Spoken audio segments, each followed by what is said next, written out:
अभी आपने जो सारे प्रोडक्ट्स देखे, अगर आपको मैं ये कहूं कि ये सभी प्रोडक्ट्स वेस्ट में से बनाए गए हैं, जो प्लास्टिक की थैलियां हम रोजाना इस्तेमाल करते हैं सब्जियां लाने में या दुकान से कुछ खरीदारी करें तब जो थैलियां हम वापरते हैं प्लास्टिक की, उन सभी का रीयूज करके इन सभी प्रोडक्ट्स को बनाया गया है। तो क्या आप यकीन करेंगे, लेकिन सच में ये सारी चीजें इसी तरह से बनाई गई है और ये एक स्टार्टअप है जो कि अंजलि तांबे और शिल्पा कुलकर्णी इन दोनों के द्वारा किया गया है।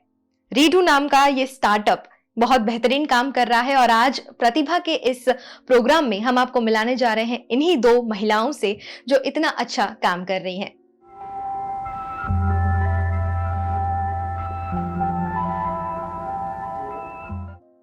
तो चलिए आज के इस प्रोग्राम की शुरुआत करते हैं और कैसे इतना अच्छा आइडिया जो लाया गया, जो सारी चीजें बनाई जा रही हैं सारे वेस्ट में से, तो अब उनकी जर्नी के बारे में हम जान लेते हैं अंजलि तांबे जी से। जी मैम, सबसे पहले आपका बहुत बहुत स्वागत है हमारे प्रतिभा के सेगमेंट में। Thank you. और आप ही के साथ साथ आपकी बहन जो आपके स्टार्टअप में आपकी पार्टनर भी हैं, आपकी बहन भी है और इसमें बराबर आपका साथ दे रही हैं, शिल्पा कुलकर्णी जी, आपका भी बहुत बहुत स्वागत है हमारे इस प्रोग्राम में। तो मैम, सबसे पहले मेरा आपसे यही सवाल है कि इस जर्नी की शुरुआत आपने कैसे की? मुझे क्रोशे करने का बहुत ज्यादा शौक है और मैं बहुत शॉले वगैरह बुनती थी। एक बार डिजाइन खोजने के टाइम पे मैंने एक वेबसाइट देखा, लव योर ट्रैश, जिसमें उन्होंने प्लास्टिक यूज करके अलग अलग आइटम्स बनाए हुए थे। बस वही दिन था कि मैंने सुबह घर आके पूरे प्लास्टिक की थैलियां जितनी घर में थी वो इकट्ठा की और एक इस तरह का बैग बनाया। ये बैग मुझे इतना पसंद आया कि उस दिन के बाद से मैं फिर प्लास्टिक से ही सारी चीजें बनाना शुरू हो गई। फिर मैंने अलग अलग कलर्स से, अलग अलग शेप के इस तरह के पाउचेस बनाए। उसको ऐसे रस्सी लगा के किसी के हैंडबैग बनाए, तो किसी को जिप लगा के कुछ पाउचेस बनाए। बनाते बनाते ऐसे लगा कि ये कुछ जरा सा मोटा है, इसको अगर वीविंग किया जाए तो ये पतला भी हो जाएगा और ज्यादा ड्यूरेबल भी हो जाएगा। फिर मैंने एक नेल वाली फ्रेम बना के उसके ऊपर बाकायदा वीविंग की। वीविंग करने के बाद मुझे लगा कि ये सबसे बढ़िया तरीका है प्लास्टिक को यूज करने का। उसके बाद वीव करके जब मैंने फैब्रिक बनाया, उस फैब्रिक में से फिर मैंने इस तरह से ये आइटम्स बनाना शुरू किए। जैसे ये स्लिंग बैग है, ये डफल बैग है, ये अलग तरह का क्लच पर्स है, ये लॉन्ड्री बास्केट है जिसकी वेट कैरिंग कैपेसिटी 30 kgs है और इसमें पूरे घर की लॉन्ड्री आराम से आ सकती है। ये अलग तरह का एग्जीक्यूटिव पर्स है। क्वालिटी में हमने कभी कोई कॉम्प्रोमाइज नहीं किया। आप इसको अगर खोल के देखेंगे तो अंदर मसलिन फैब्रिक का लाइनिंग, अलग से एक स्लिंग और जिपर पॉकेट दिया हुआ है। ये वॉलेट, लेडीज वॉलेट, इसमें आप देखेंगे तो ये पूरा कार्ड सेक्शन और 4 स्लिप सेक्शंस और एक जिपर इस तरह से दिया हुआ है। यानी मार्केट में मिलने वाले ब्रांडेड वॉलेट्स के कंपैरिजन में ये कहीं पे भी कम नहीं है। जेंट्स वॉलेट, आप इसकी मजेदार बात देखिए, ये क्रैकजैक रैपर्स से बने हुए प्लास्टिक का रैपर, ये वॉलेट है। अंदर अगेन सारी चीजें उसमें यूटिलिटी के तौर पे मौजूद है। यहां तक कि हमने इसके कुशन्स भी बनाने की ये की हुई है। इसमें प्लास्टिक और स्क्रैप फैब्रिक बराबरी से यूज किया गया है। उसके अलावा ये मोबाइल स्लिंग पर्स, फिर स्पेक्स के कवर्स, ये तो बहुत ही प्यारे लगते हैं, जेब में आराम से आ जाते हैं। फिर टेबल मैट्स,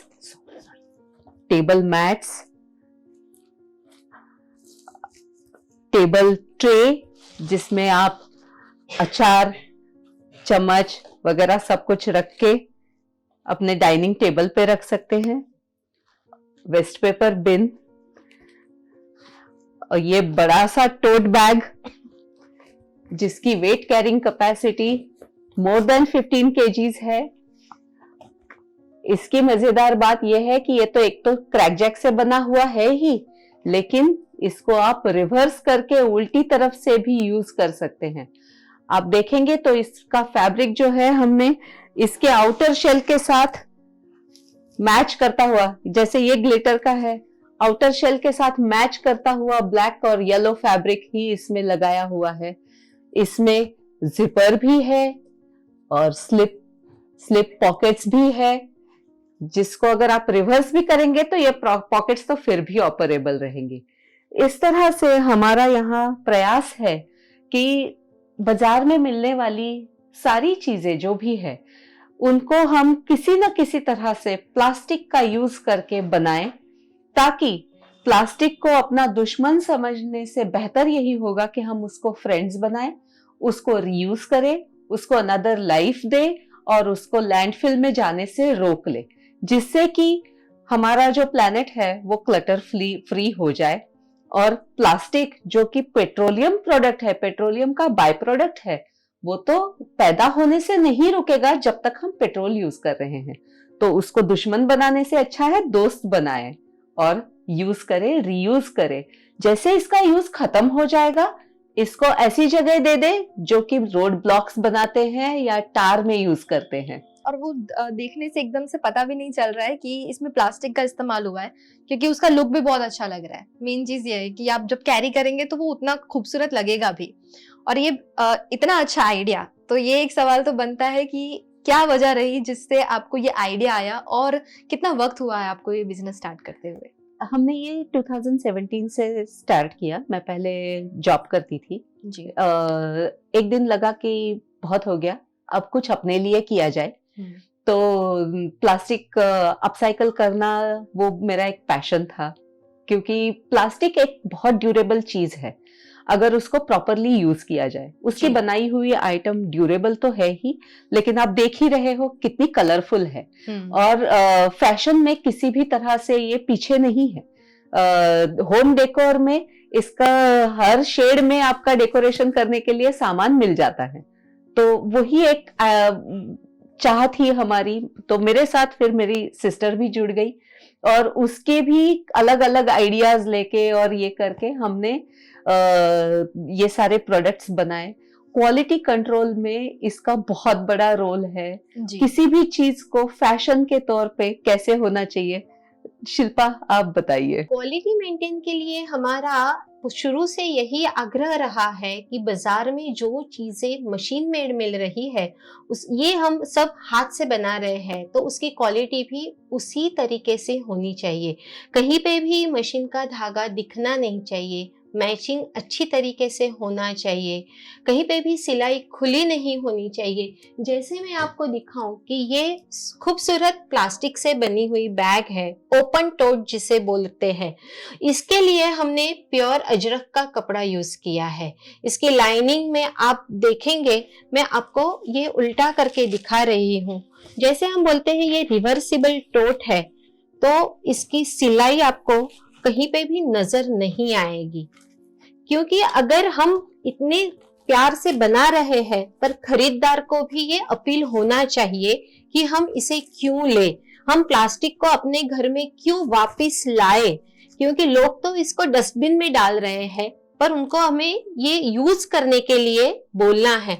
तो आप देखेंगे तो ये कहीं पे भी बुरा नहीं लग रहा है।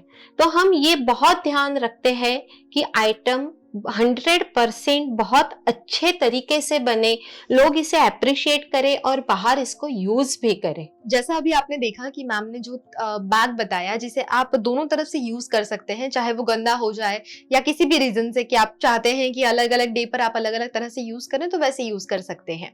और जो उन्होंने एक बात कही, बहुत अच्छी बात कही कि क्यों कोई वजह जो हमें मिले कि हम जो प्लास्टिक बाहर फेंक रहे हैं वापस उसी प्लास्टिक को घर में लाने की वजह क्या, तो उसे वजह देने का काम इन्होंने किया है।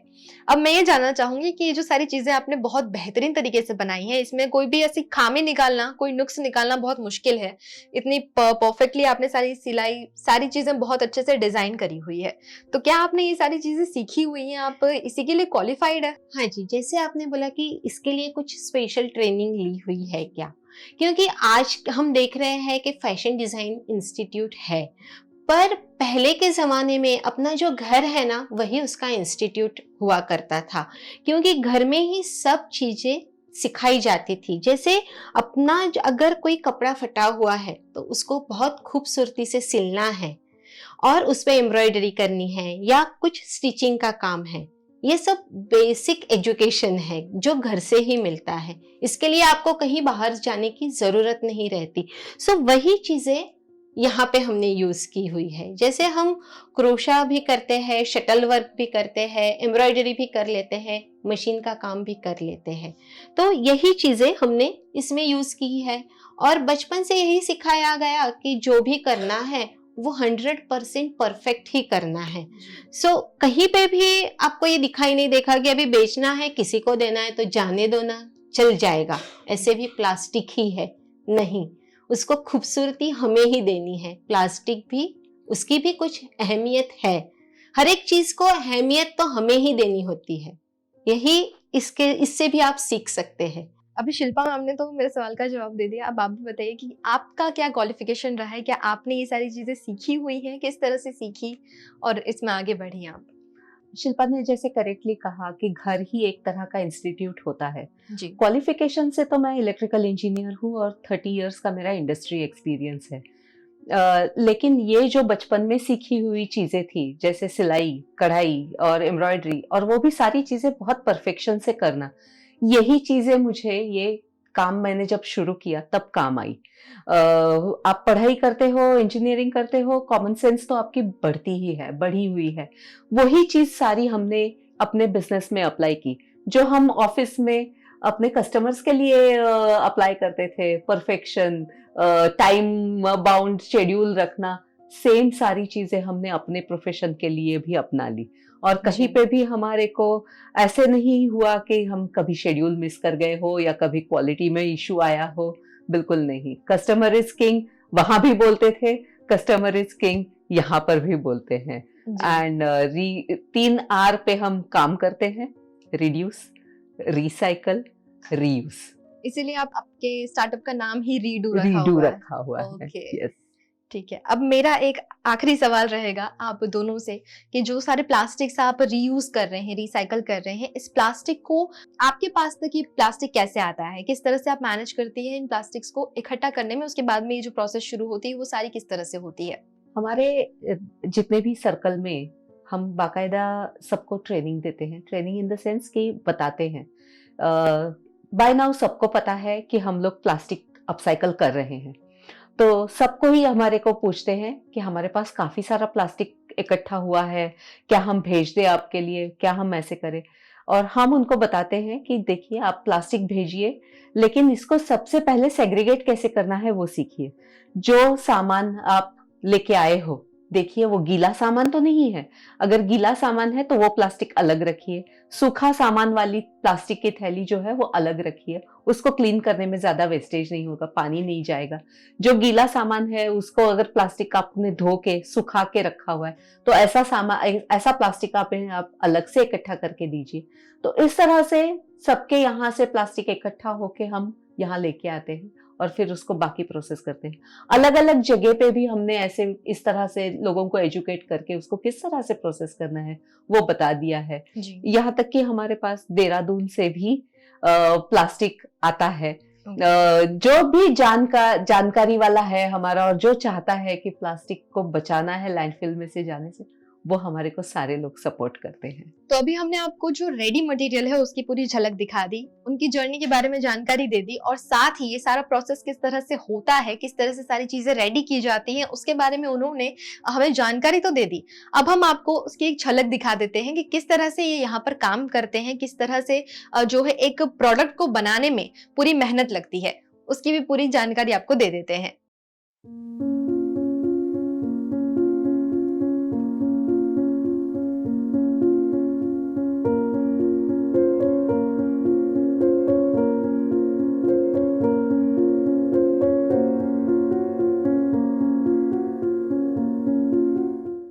तो चलिए अभी आपको बताते हैं कि जो सारे प्रोडक्ट्स हमने आपको दिखाए वो किस तरह से बनाकर तैयार किए जाते हैं, उसकी प्रोसेस क्या होती है वो भी हम अभी जान लेते हैं।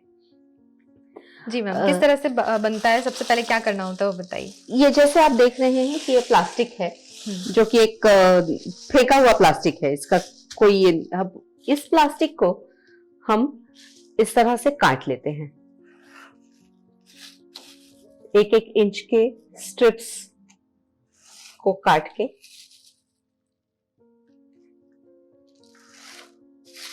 इस तरह से स्ट्रिप्स बना लेते हैं जी। और इन स्ट्रिप्स को अब हम एक दूसरे के साथ जोड़ेंगे। इसके लिए ये मैंने प्लास्टिक वाला स्टिकिंग का ये यूज किया है।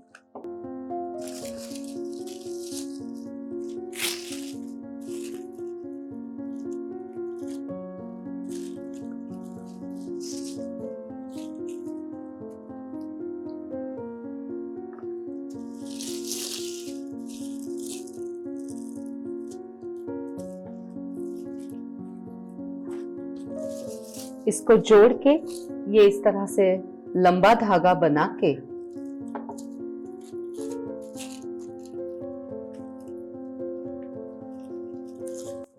ये आप देख सकते हैं, ये लंबा धागा बन गया। अब इस धागे को इस तरह से चरखे पे चढ़ा के और फिर हैंडलूम पे इसकी वीविंग की जाएगी। अच्छा। और वीविंग करने के बाद इस तरह का फैब्रिक बनेगा। ये आप देख पा रहे हैं, इसमें अमेज़न की थैलियां ग्लिटर के साथ यूज की हुई है, लेकिन कहीं भी ऐसा नहीं लग रहा कि ये अमेज़न की थैलियां हैं। ये ग्रे कलर का और चमकीला सा ग्लिटर का फैब्रिक बन गया। अभी हमने जो नीचे देखा कि जो प्लास्टिक हमने काट के लाए थे, स्ट्रिप्स बना के लाए थे, उन स्ट्रिप्स की ऐसे ये पट्टी बनाई है हमने जोड़ के। अब इसको हम चरखे के ऊपर चढ़ा के बॉबिन पे हम इसको वाइंड करेंगे।